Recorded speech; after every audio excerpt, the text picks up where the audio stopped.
بسم الله الرحمن الرحيم أعوذ بالله من الشيطان الرجيم عن ابن عباس رضي الله عنهما قال كنت خلف النبي صلى الله عليه وسلم يوما فقال يا غلام إني أعلمك كلمات احفظ الله يحفظك احفظ الله تجده تجاهك إذا سألت فاسأل الله وإذا استعنت فاستعن بالله واعلم أن الأمة لو اجتمعت على أن ينفعوك بشيء لم ينفعوك إلا بشيء قد كتبه الله لك وإن اجتمعوا على أن يضروك بشيء لم يضروك إلا بشيء قد كتبه الله عليك رفعت الأقلام وجفت الصحف رواه الترمذي وقال حديث حسن صحيح.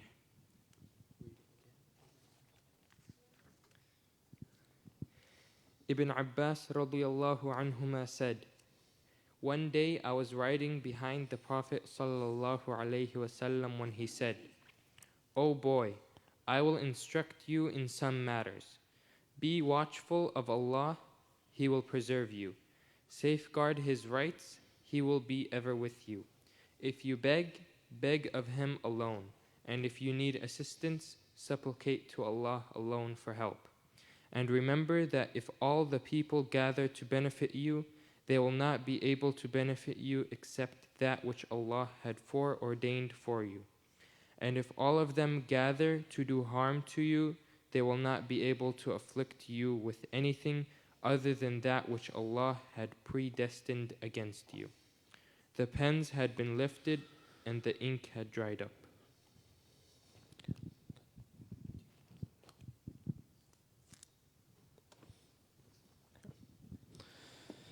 Bismillah ar-Rahman ar-Rahim. Nahmaduhu wa salli ala rasulil kareem amma ba'd. This is hadith number 62 from chapter 4, or rather chapter 5, Bab al-Muraqabah in Imam al-Nawawi's book Riyadh us-Saliheen.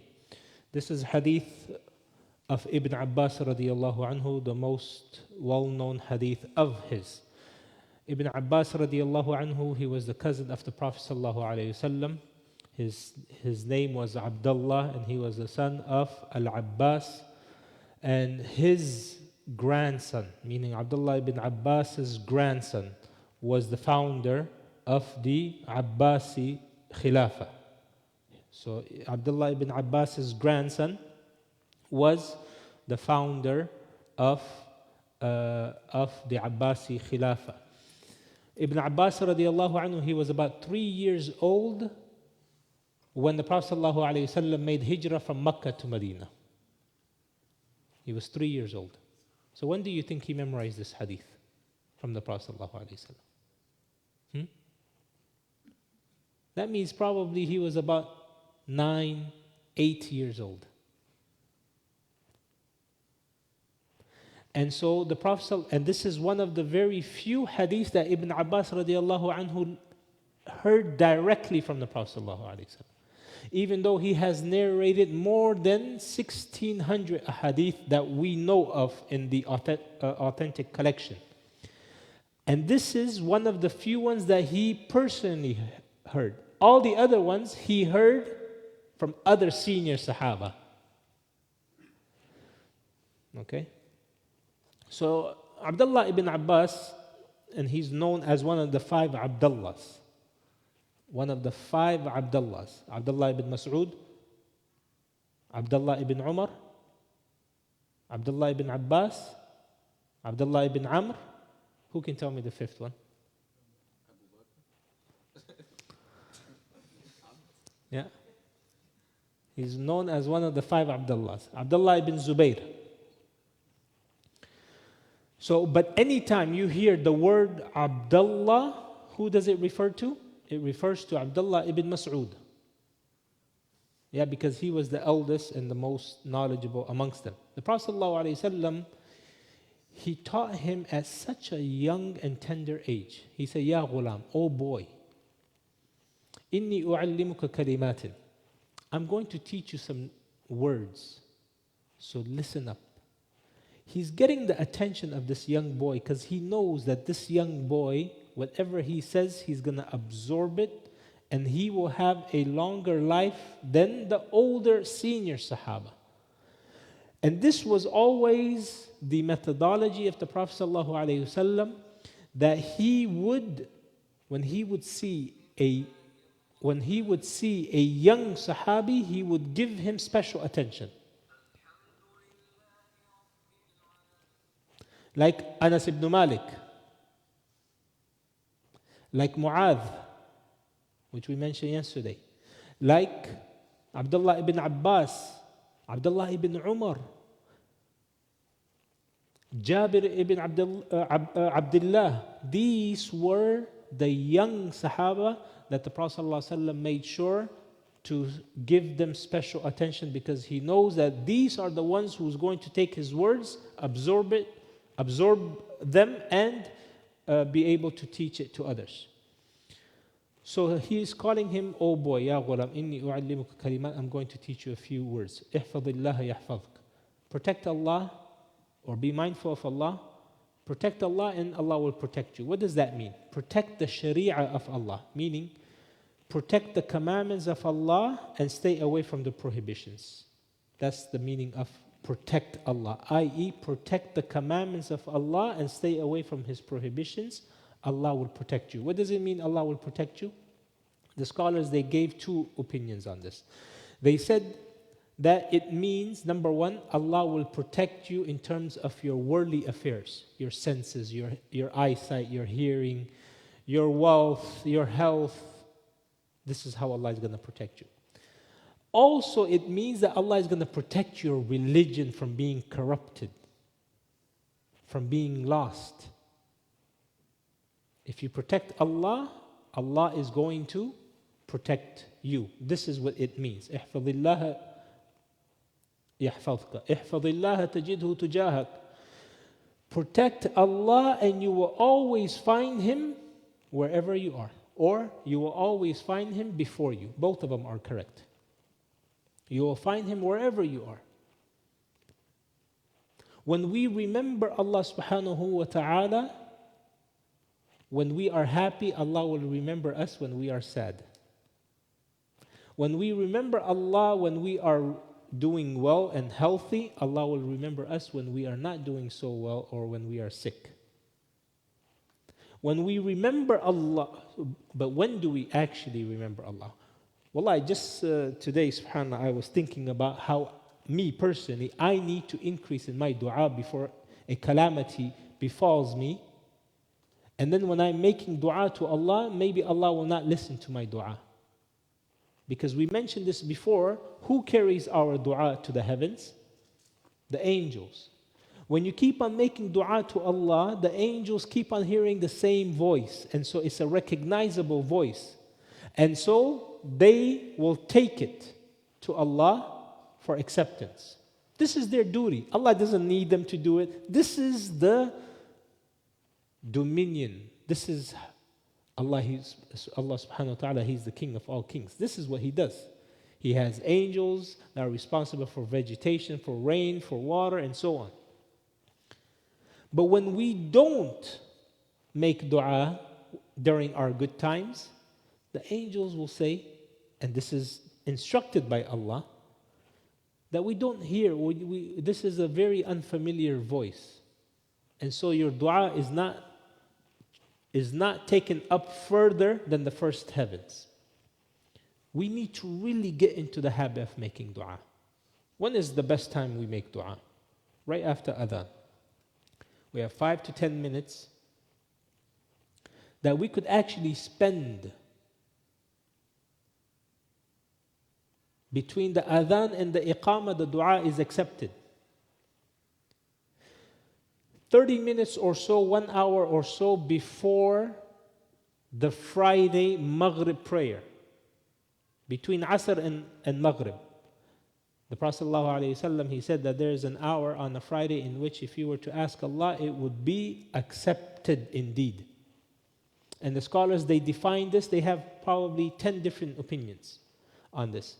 And one of them, and this is the strongest of the opinion, It is the time between Asr and Maghrib, and some scholars even specified it even more. They said right before Maghrib. Please, brothers, take advantage. Wallahi, if we were to say that there is an hour on a Friday and you can go to Costco and whatever you touch and whatever you put in your cart is yours.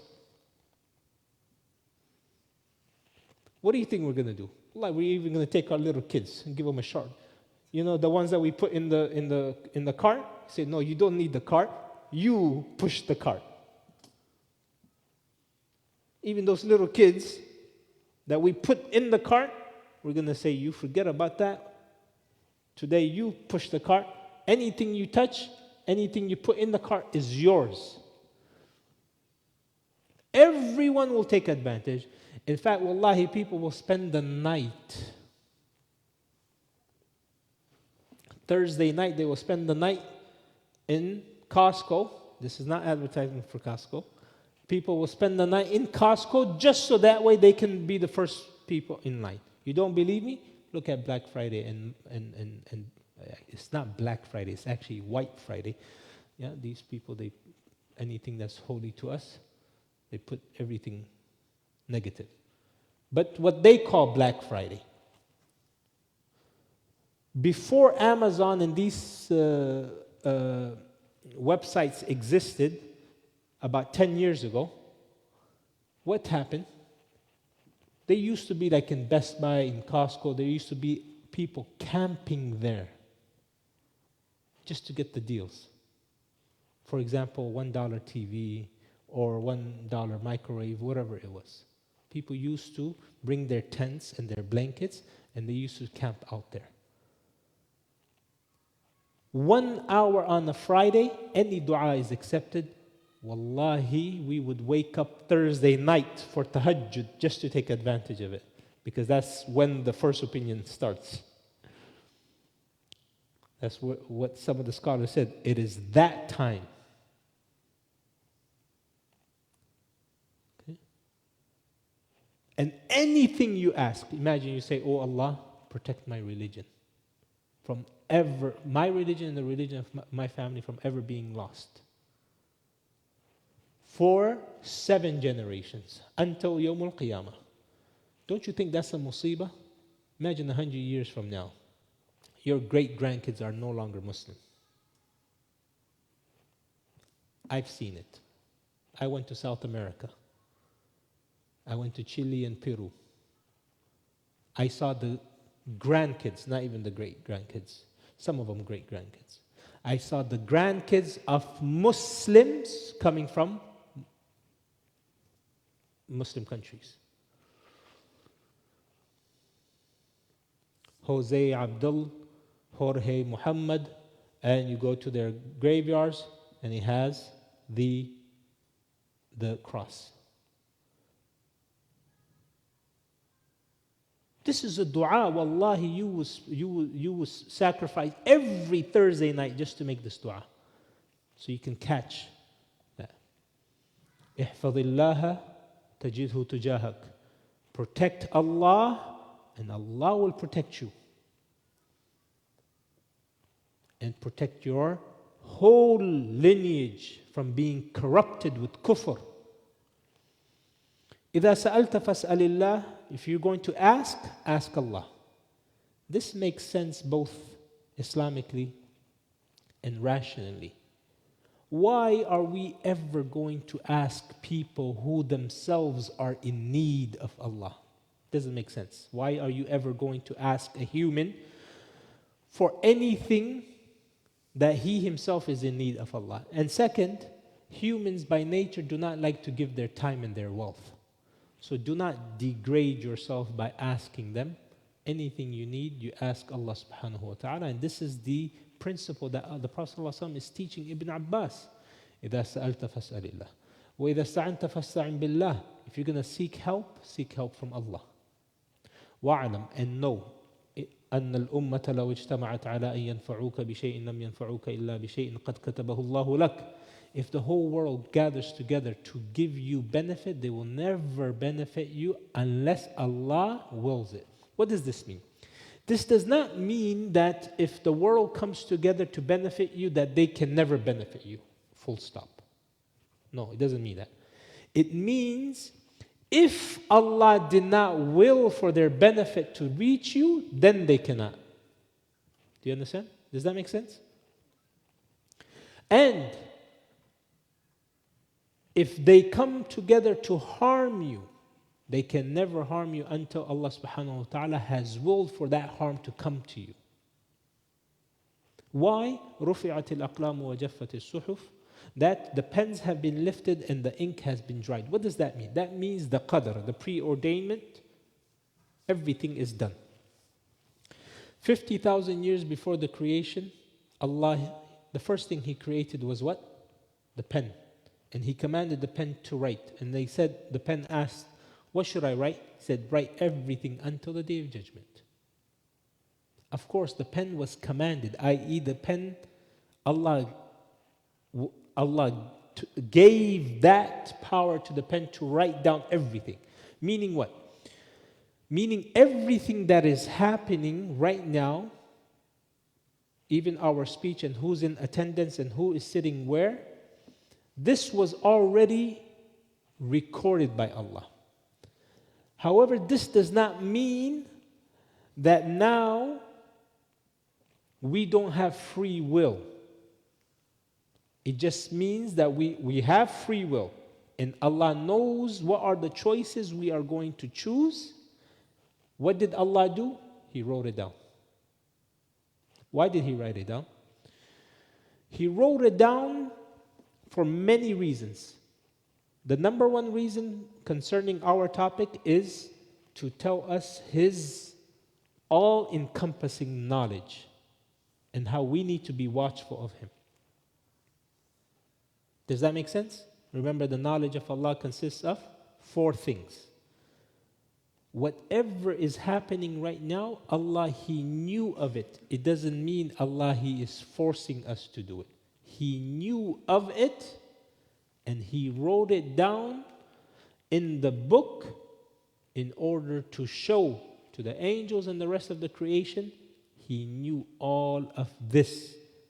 And He knows and He has knowledge that if this was not to happen, how it's going to be if it was to happen, to show that I even have knowledge of those things that have never happened and will never happen, but yet if it was to happen, then how the outcome would be.